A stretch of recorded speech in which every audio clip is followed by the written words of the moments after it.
You say you might have a lead on Peter? It was more of a theory, really.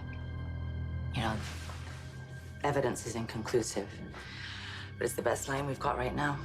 Everything starts with an hypothesis. You think it might bring you any closer to Peter? It's difficult to say. I hope not.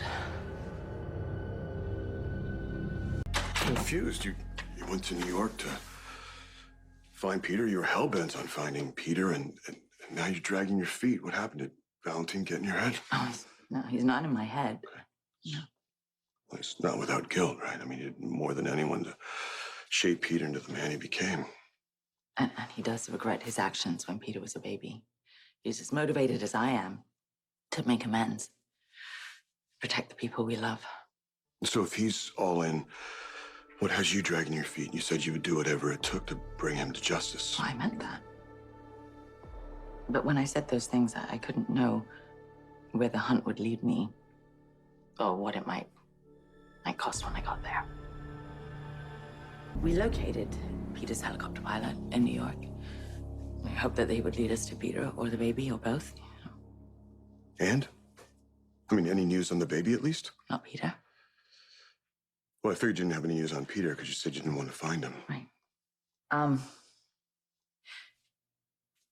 As regards the baby, the pilot had very little to offer before we arrested him, other than the fact that the original plan was to pick up Maxie, the baby, and the kidnapper, but that plan fell through. Mm-hmm.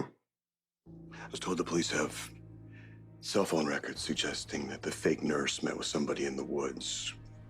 Was it the pilot? Did she give the baby to him? No. No, if he knew where she was, he would have given her up in a heartbeat to mitigate the trouble he's in. The irony is that if he had picked Peter up, he would be dead by now, because we both know Peter doesn't like loose ends. Not landing was the best thing that ever happened to that pilot. I suppose. So he was denied clearance to land, and he was circling, and he saw Peter on the roof. But Peter wasn't alone up there.